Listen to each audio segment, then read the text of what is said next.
শুভেচ্ছা প্রিয় দর্শক, শুভ দুপুর। আপনাদের সকলকে সাদর আমন্ত্রণ জানাচ্ছি ফ্রেশ প্রিমিয়ামটি তারকা কথনের আজকের আয়োজনে, এই আশা নিয়ে যে আপনারা যে যেখানে আছেন, যে অবস্থায় আছেন, সেখানেই ভালো থাকার চেষ্টা করছেন এবং নিরাপদে আছেন। জীবনে অনেক সময় আসে, সামষ্টিকভাবে অথবা ব্যক্তিগতভাবে আমাদের কঠিন সময় আসে, আমাদের সুসময় আসে, কিন্তু প্রতিটা সময়েই নিশ্চয়ই ভালো থাকার ছোট ছোট অনুষঙ্গ যদি আমরা চাই, আমরা খুঁজে বের করতে পারি। আজকে তারকা কথনে আমরা সেজন্যই একটা আনন্দের আয়োজন বলছি, কারণ আমাদের একজন প্রিয় মানুষের আজ জন্মদিন। একজন মানুষ যিনি আপাদমস্তক একজন শিল্পী, একজন সাংস্কৃতিক ব্যক্তিত্ব। 21শে পদকপ্রাপ্ত আবৃত্তি শিল্পী, অভিনয় শিল্পী জয়ন্ত চট্টোপাধ্যায়ের আজ জন্মদিন। তিনি রয়েছেন আমাদের সঙ্গে। দাদা, শুভ জন্মদিন। অনেক ধন্যবাদ। কেমন আছেন? আমি সবসময় ভালো থাকার চেষ্টা করি। তুমি যে বললে না যে আমাদের ভালো সময় আসে, খারাপ সময় আসে, পরিপার্শ্ব সবসময় অনুকূলে থাকে না, কিন্তু মানুষ তো ভালো থাকার চেষ্টা করে যায়। যুগে যুগে কিন্তু মানুষ ভালো থাকার জন্যই যত তার চেষ্টা। একদমই তাই। আমিও তাই। আমি কোনো দিনটা মনে করি না যে এই দিনটা আমার আজকে খারাপ থাকতে হবে, একথা ভাবি না। খারাপকে অতিক্রম করে ভালো থাকার চেষ্টাই তো জীবন। একদম। তাহলে এই যে সূর্যের সাথে না, পৃথিবীর সাথে সূর্যকে কতবার প্রদক্ষিণ করা হলো? অনেকবার। 78 বার প্রদক্ষিণ শেষ। Hats off.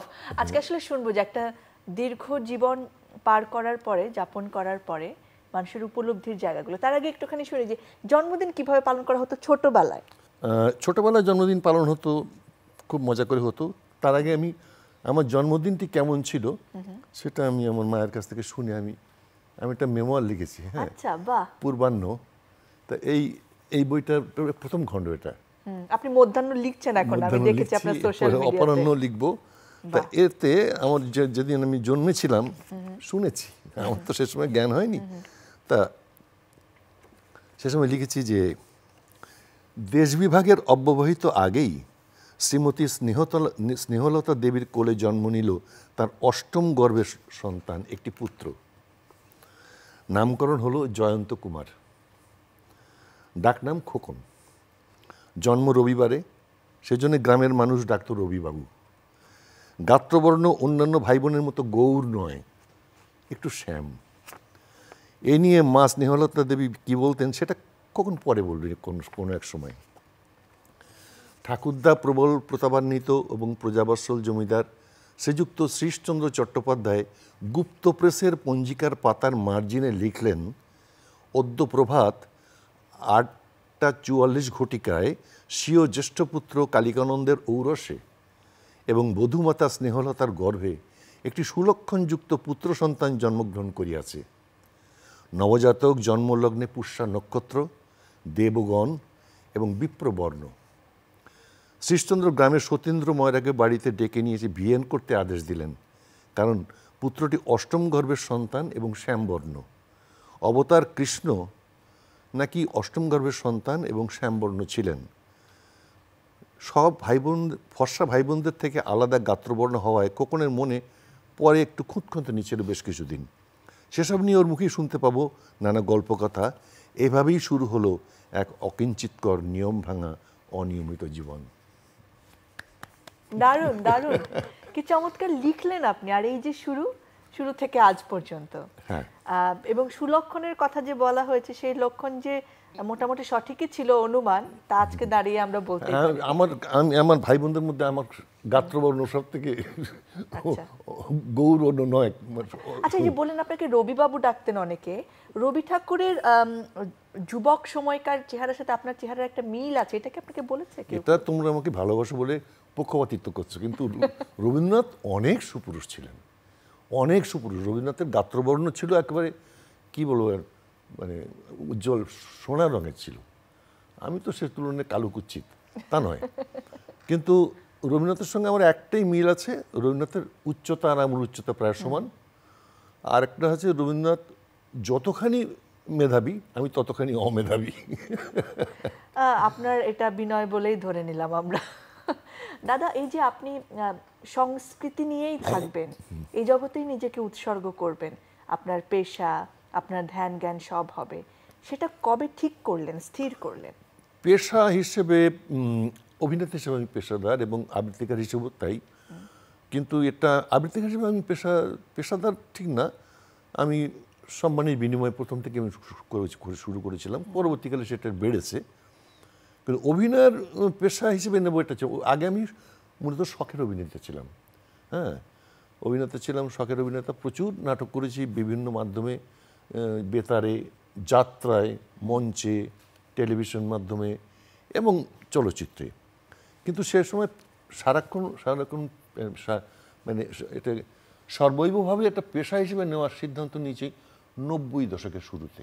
আচ্ছা, সেটাও আমার দুইজন শুভানুধ্যায়ীর এতে একজন হচ্ছেন সাইদুল আলম টুটুল, উনি চিত্র নির্মাতা, মারা গেছেন, আমাদের বন্ধু।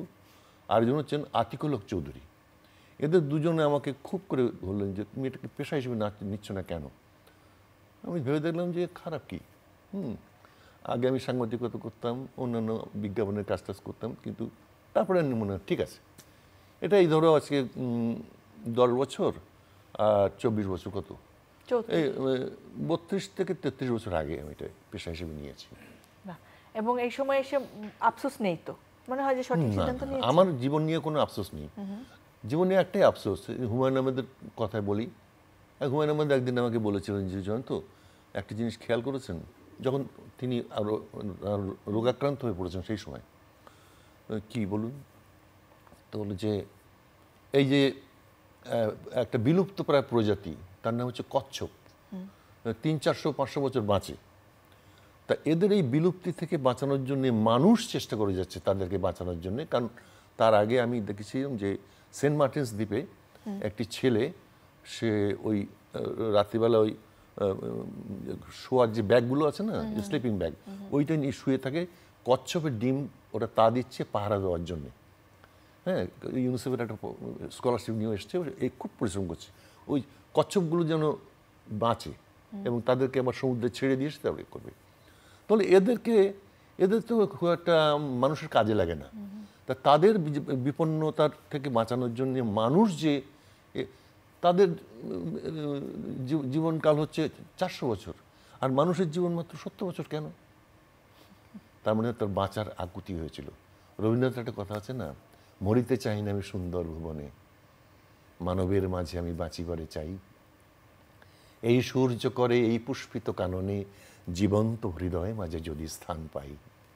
ধরায় প্রাণের খেলা চিরতরঙ্গিত, বিরহ মিলন কত হাসি অশ্রুময়। মানবের সুখে দুঃখে গাঁথিয়া সঙ্গীত, যদি কেউ রচিতে পারি অমর আলয়। তা যদি না পারি, তবে বাঁচি যতকাল তোমাদেরই মাঝখানে লোভী যেন ঠাঁই। তোমরা তুলিবে বলে সকাল বিকাল নব নব সঙ্গীতের কুসুম ফোটাই। হাসি মুখে নিও ফুল, তারপরে হায় ফেলে দিও ফুল, যদি সে ফুল শুকায়। আহা, কি দারুণ! এটাই রবীন্দ্রনাথের।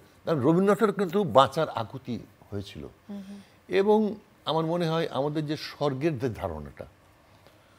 ধারণাটা মানুষ এই যে বাঁচার আকুতি থেকে, সে যখন বুঝেছে যে তার জীবন সীমাবদ্ধ, সীমিত তার জীবনকাল, তখনই সে কল্পনা করে নিয়েছে যে মরার পরে আরেকটা জীবন আছে। এটা তার শুধু বেঁচে থাকার আকাঙ্ক্ষাজাত কল্পনা, এটাই মনে করি। সুখের আকাঙ্ক্ষাটা মানুষের আসলে চিরন্তন। সুখের না, জীবনের আকাঙ্ক্ষা, বেঁচে থাকার আকাঙ্ক্ষা। সুখ তো পরের কথা, আগে তো তোমাকে বেঁচে থাকতে হবে। মানুষ জানে যে এই বেঁচে থাকাটা কত কঠিন কাজ, প্রকৃতির সঙ্গে লড়াই করে, সমাজের সঙ্গে লড়াই করে, অন্যান্য জাতি গোষ্ঠী বর্ণ ধর্ম সবার সঙ্গে লড়াই করে, রোগের সঙ্গে লড়াই করে।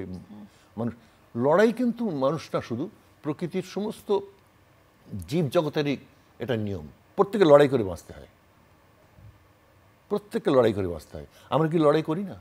আমরা যারা তো শান্তিকে আমি বলে, অনেকে বলে না শান্তি, তাদেরও লড়তে হয়, প্রকৃতির সঙ্গে লড়তে হয়, সময়ের সঙ্গে লড়তে হয়, পরিবেশের সঙ্গে লড়তে হয়, প্রতিবেশের সঙ্গে লড়তে হয়। দাদা, জীবন মানে আপনার কাছে কি আসলে? জীবন মানে আমার কতগুলো বই বেরিয়েছে, সে তার মধ্যে আজকের এ পর্যন্ত তোমার প্রাপ্তিটা আমি তোমাকে বলি। প্রাপ্তিটা হচ্ছে এতে একটা কথা মুখ বলে একটা আছে, 8 লাইনের একটা প্রাপ্তি যোগ আমি হঠাৎ লিখে ফেলেছিলাম। এটা জাপানি